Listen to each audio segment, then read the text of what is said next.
नमस्कार दोस्तों, और कौन बनेगा करोड़पति में आपका स्वागत है। आज का विषय थोड़ा अलग है लेकिन उतना ही महत्वपूर्ण है। गैर भौतिक खतरे। आप सोच रहे होंगे ये क्या होते हैं। सरल शब्दों में गैर भौतिक खतरे वे खतरे हैं जो हमारे कंप्यूटर सिस्टम्स को नुकसान पहुंचा सकते हैं लेकिन इन्हें छू नहीं सकते। ये चोर डाकू नहीं है बल्कि वायरस, ट्रोजन, हैकर्स हैं जो हमारी जानकारी चुरा सकते हैं, हमारे सिस्टम्स को क्रैश कर सकते हैं। इन खतरों से बचने के लिए हमें पहले इन्हें समझना होगा। तो चलिए शुरू करते हैं और जानते हैं इन गैर भौतिक खतरों के बारे में और कैसे हम अपने आप को इनसे बचा सकते हैं। सबसे पहले बात करते हैं वायरस की। वायरस एक प्रकार का सॉफ्टवेयर है जो आपके कंप्यूटर में घुसकर आपके डेटा को नुकसान पहुंचा सकता है। ये आपके कंप्यूटर की गति को धीमा कर सकते हैं, आपके फाइल्स को डिलीट कर सकते हैं, यहां तक कि आपके पूरे सिस्टम को क्रैश भी कर सकते हैं। वायरस ईमेल अटैचमेंट, संक्रमित वेबसाइट्स या पेन ड्राइव के माध्यम से आपके कंप्यूटर में प्रवेश कर सकते हैं। इसीलिए किसी भी अज्ञात लिंक पर क्लिक करने या किसी भी अविश्वसनीय सोर्स से सॉफ्टवेयर डाउनलोड करने से बचें। अब बात करते हैं ट्रोजन हॉर्स की, या जिसे हम सिर्फ ट्रोजन कहते हैं। यह एक प्रकार का मैलवेयर है जो खुद को किसी उपयोगी सॉफ्टवेयर के रूप में छिपा लेता है। जब आप इस सॉफ्टवेयर को डाउनलोड और इंस्टॉल करते हैं तो आप अनजाने में ट्रोजन को भी अपने सिस्टम में इंस्टॉल कर लेते हैं। एक बार आपके सिस्टम में प्रवेश करने के बाद ट्रोजन आपके डेटा को चुरा सकता है, आपके कंप्यूटर को कंट्रोल कर सकता है और हैकर्स के लिए आपके सिस्टम का पिछला दरवाजा खोल सकता है। इसलिए किसी भी सॉफ्टवेयर को डाउनलोड करने से पहले हमेशा सावधानी बरतें, खासकर अगर वह किसी अविश्वसनीय सोर्स से हो। तीसरे नंबर पर हैं कीड़े। ये छोटे प्रोग्राम्स होते हैं जो खुद को कॉपी करके आपके पूरे नेटवर्क में फैल जाते हैं।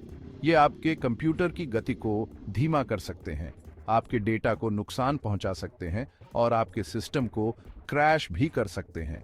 कीड़े अक्सर ईमेल अटैचमेंट, संक्रमित वेबसाइट्स या नेटवर्क कमजोरियों के माध्यम से फैलते हैं। इसलिए अपने सिस्टम को अपडेट रखना, एंटीवायरस सॉफ्टवेयर का उपयोग करना और किसी भी संदिग्ध लिंक पर क्लिक करने से बचना महत्वपूर्ण है। Chapter 4, spyware. नजर रखने वाला दुश्मन चौथे नंबर पर आता है स्पाईवेयर। नाम से ही जाहिर है यह एक प्रकार का सॉफ्टवेयर है जो आपकी जानकारी चुराने के लिए आपकी गतिविधियों पर नजर रखता है।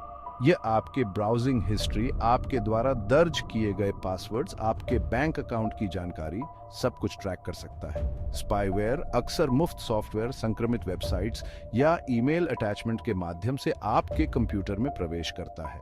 इसलिए किसी भी अविश्वसनीय सोर्स से सॉफ्टवेयर डाउनलोड करने से बचें, संदिग्ध वेबसाइट्स पर जाने से बचें और अपने एंटीवायरस सॉफ्टवेयर को अपडेट रखें। Chapter 5, keylogger. जो आप टाइप करते हैं वो सब जानते हैं। 5वें नंबर पर आते हैं कीलॉगर्स। ये एक प्रकार का स्पाईवेयर हैं जो आपके द्वारा दबाए गए हर की स्ट्रोक को रिकॉर्ड करते हैं। इसका मतलब है कि आपके द्वारा टाइप किए गए सभी पासवर्ड्स, क्रेडिट कार्ड नंबर और अन्य संवेदनशील जानकारी चोरी हो सकती है। कीलॉगर्स को हार्डवेयर या सॉफ्टवेयर के रूप में इंस्टॉल किया जा सकता है और यह पता लगाना मुश्किल हो सकता है। इसलिए सार्वजनिक कंप्यूटर्स पर अपनी संवेदनशील जानकारी दर्ज करने से बचें, मजबूत और अनोखे पासवर्ड्स का उपयोग करें और अपने सिस्टम को नियमित रूप से मैलवेयर के लिए स्कैन करें।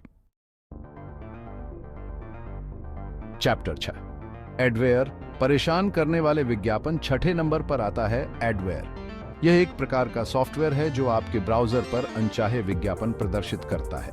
ये विज्ञापन कष्टप्रद हो सकते हैं और ये आपके ब्राउजिंग अनुभव को धीमा भी कर सकते हैं। एडवेयर अक्सर मुफ्त सॉफ्टवेयर, संक्रमित वेबसाइट्स या ब्राउजर एक्सटेंशन के माध्यम से आपके कंप्यूटर में प्रवेश करता है। इसलिए किसी भी अविश्वसनीय सोर्स से सॉफ्टवेयर डाउनलोड करने से बचें, संदिग्ध वेबसाइट्स पर जाने से बचें और अपने ब्राउजर में एक अच्छे एड ब्लॉकर का उपयोग करें। 7वें नंबर पर आता है सेवा हमलों का इनकार, या जिसे हम ड्यूस अटैक कहते हैं। यह एक प्रकार का साइबर अटैक है जो आपके कंप्यूटर सिस्टम को इतने अनुरोधों से भर देता है कि वह सामान्य यूजर्स को सेवा देने में असमर्थ हो जाता है। यह ऐसा है जैसे आप किसी दुकान में जाएं और वहां इतनी भीड़ हो कि दुकानदार आपको सामान देने में ही लगे रहें और बाकी ग्राहकों को इग्नोर करने लगे। डूस अटैक से वेबसाइट्स, ईमेल सर्वर्स और अन्य ऑनलाइन सेवाएं ठप हो सकती हैं। चैप्टर 8 8वें नंबर पर आता है वितरित सेवा हमलों का इनकार, या जिसे हम डीडोस अटैक कहते हैं। यह डीओएस अटैक का एक और खतरनाक रूप है, जहां एक साथ कई कंप्यूटर सिस्टम से आपके सिस्टम पर हमला किया जाता है। यह ऐसा है जैसे आपकी दुकान पर एक साथ हजारों लोग आ जाएं और सब एक साथ सामान मांगने लगे। डीडोस अटैक से आपके सिस्टम पर बहुत अधिक दबाव पड़ता है और यह क्रैश भी हो सकता है। चैप्टर 9 9वें नंबर पर आता है अनधिकृत अभिगमन।